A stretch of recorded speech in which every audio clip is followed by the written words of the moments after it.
Ја слушате програмата Низ Светото Писмо.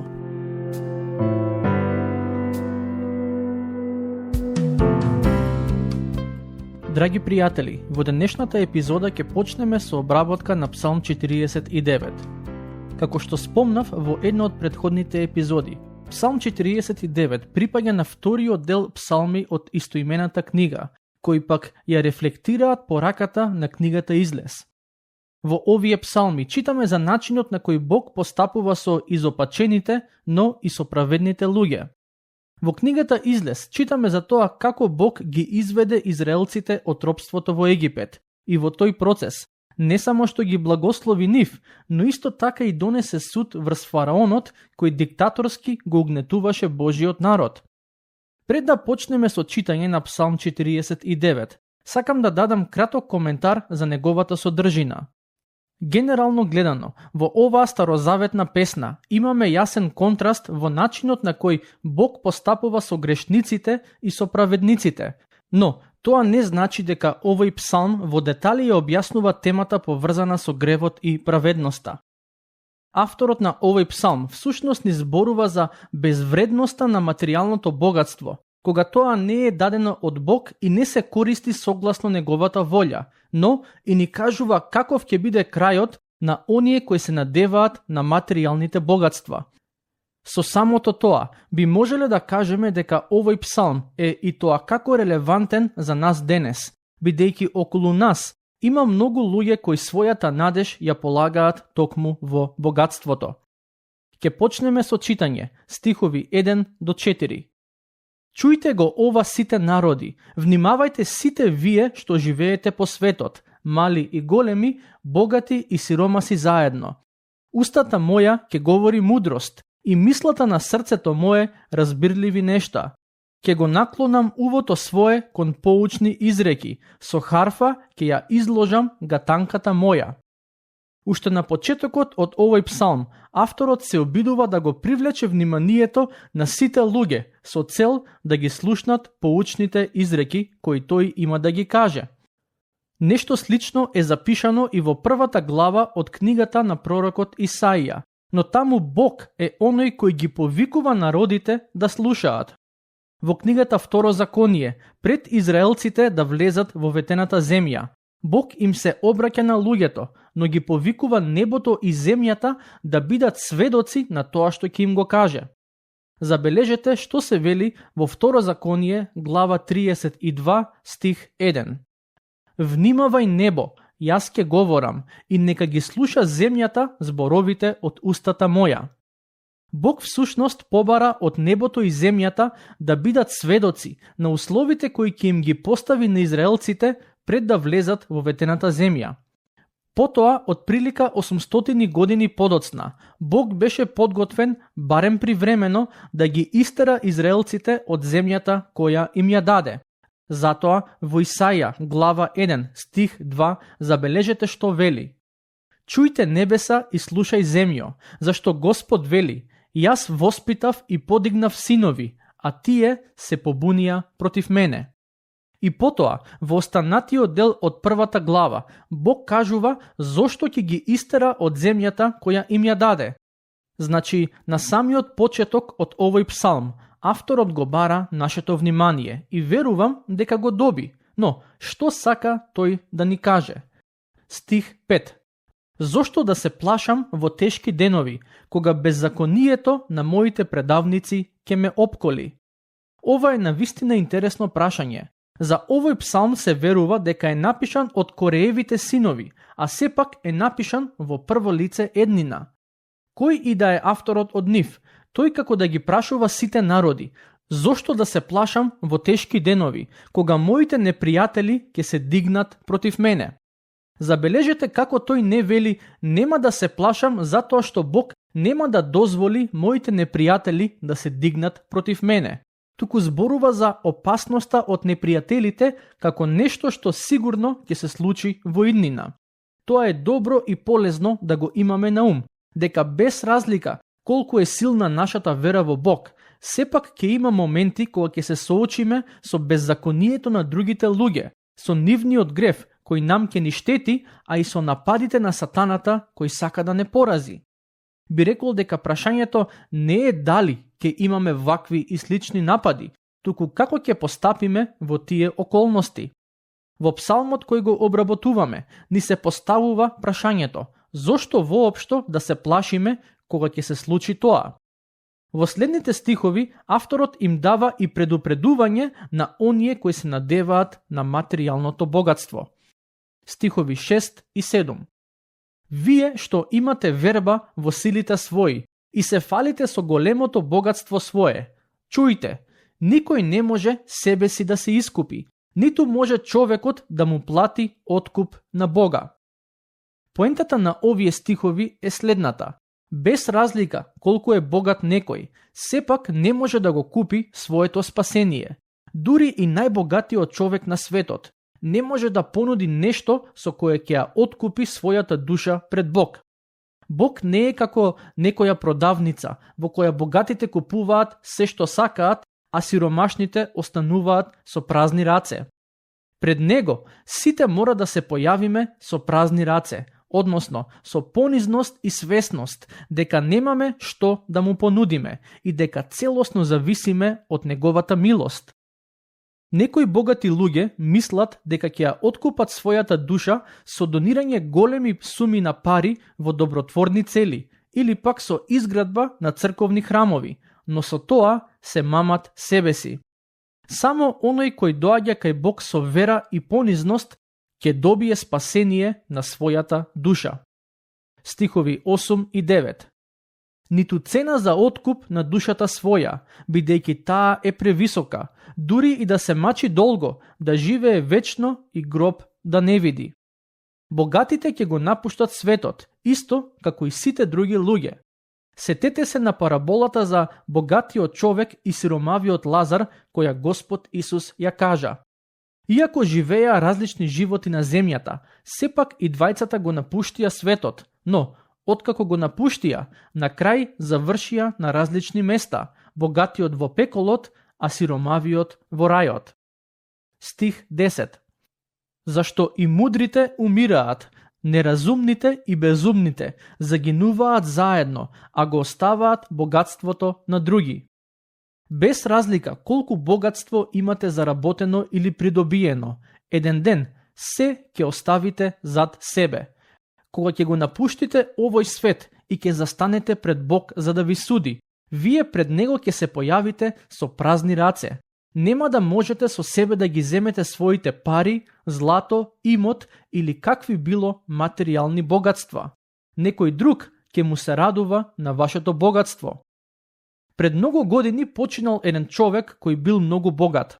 Кога дошол неговиот адвокат да го прочита тестаментот пред најблиското семејство, во дворот од куќата биле присутни и членови од поширокото семејство. Кога адвокатот излегувал од куќата, тие го прашале: колку остави нашиот роднина? На што адвокатот одговорил: тој остави се. Тоа е она кое псалмистот сака да ни го каже. Со парите не може да се купи спасението. Еден ден сите ќе го напуштиме овој свет и со себе нема да можеме да земеме ниту еден денар. Тоа треба добро да не замисли во однос на тоа како и во што го вложуваме својот живот. Стих 11. Нивните гробови ќе им бидат вечни домови, живеалишта од род во род, иако земјите нивни ги носат имињата нивни. Денес многу луѓе се обидуваат на некој начин да го овековечат своето име, па затоа можете да ги најдете нивните имиња на некои згради или објекти за кои донирале пари. Не знам зошто чувствуваат таква потреба, дали можеби со тоа сакаат да се осигураат дека никој нема да ги заборави, но сите тие згради еден ден ќе ги снема. Затоа, најдобриот начин на кој човекот може да го овековечи своето име е доколку поверува во Господ Исус Христос и се спаси. Тогаш, неговото име ќе биде запишано во книгата на животот. Тоа е Божјата книга, во која се запишани имењата на сите кои го имаат спасението. Стихови 12 до 14. И човек што живее неразумно, прилега на животните што загинуваат. Таква им е судбината на безумниците, крајот на оние што се задоволни со својот дел. Тие се како овци определени за во пеколот. Смртта им е пастир, а взори праведните ќе господарат над нив. Силата нивна ќе се истроши, пеколот ќе им биде дом. Авторот вели дека таквите луѓе се како овци определени за во пеколот. Тој за нив вели дека и смртта е нивниот пастир. Тоа е сосема различно од она што го читаме во Псалм 23 стих 1, каде Давид вели: Господ е пастир мој. Оној кој верува во Синот има вечен живот, а оној кој верува во себе или во своето богатство е упатен кон вечна смрт.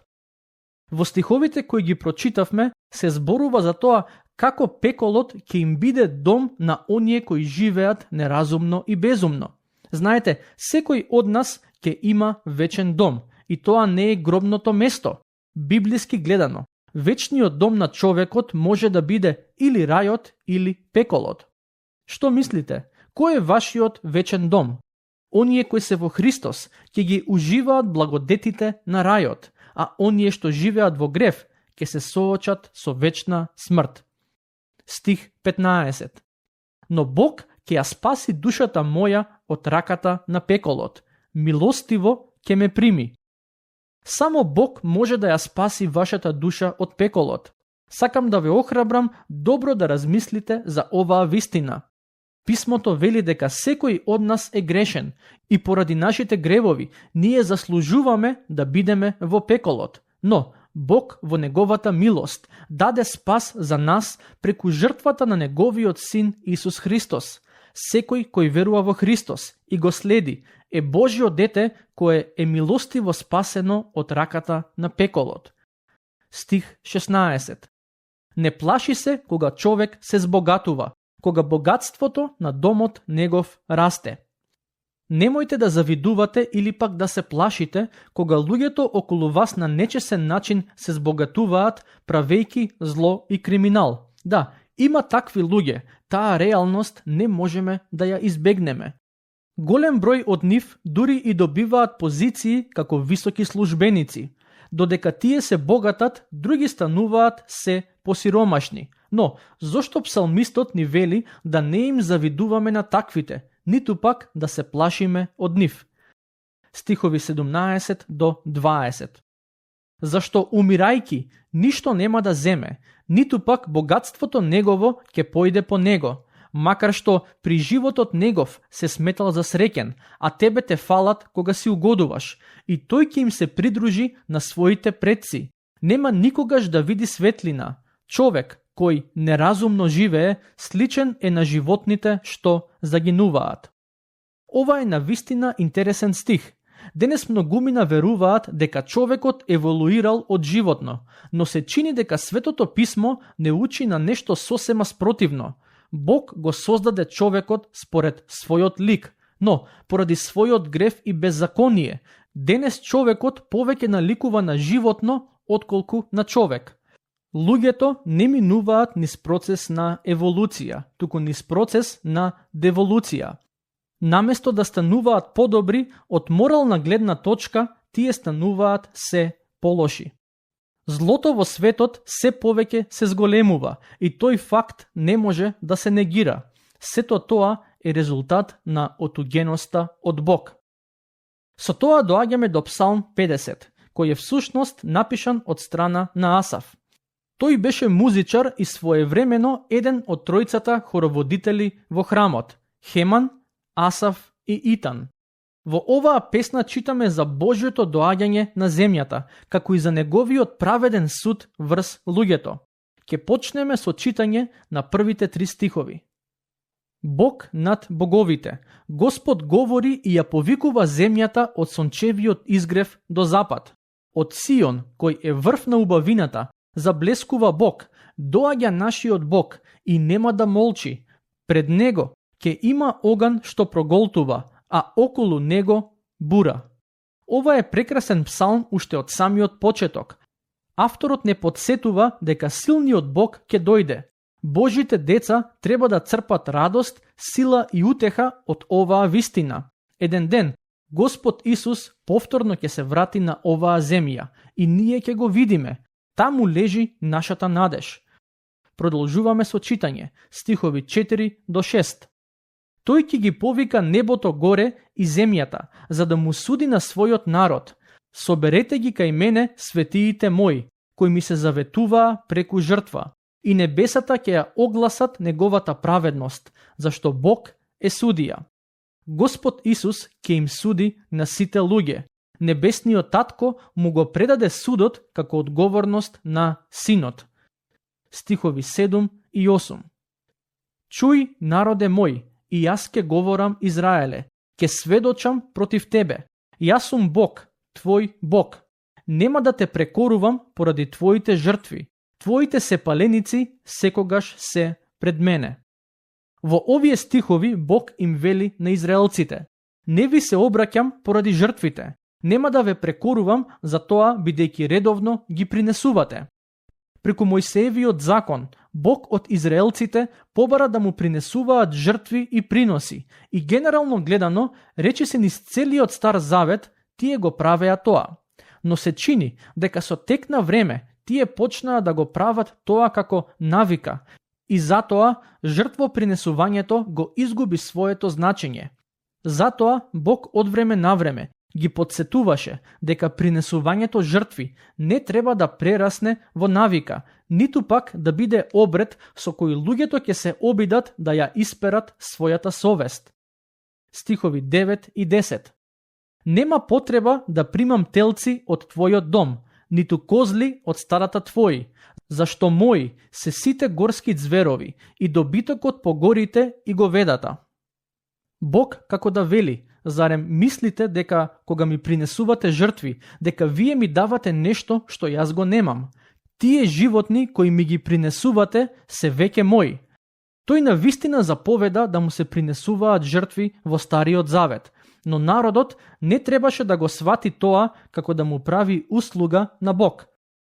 Стих 15. И повикај ме во тежок ден, јас ќе те избавам, а ти ќе ме прославиш. Ова се Божји зборови. Тој ни дава слобода да го повикаме во тежок ден, а тој ќе не избави од неволјата во која се наоѓаме. Затоа, ако имате некаква тешкотија, би ве охрабрил да дојдете во молитва со вера пред него. Стих 23. Кој принесува жртва благодарствена, тој ме прославува, и кој го следи мојот пат, нему ќе му го соопштам Божјото спасение. Ова е навистина неверојатен псалм. Тука ќе го завршиме денешното проучување. До следниот пат, Бог нека ве благослови.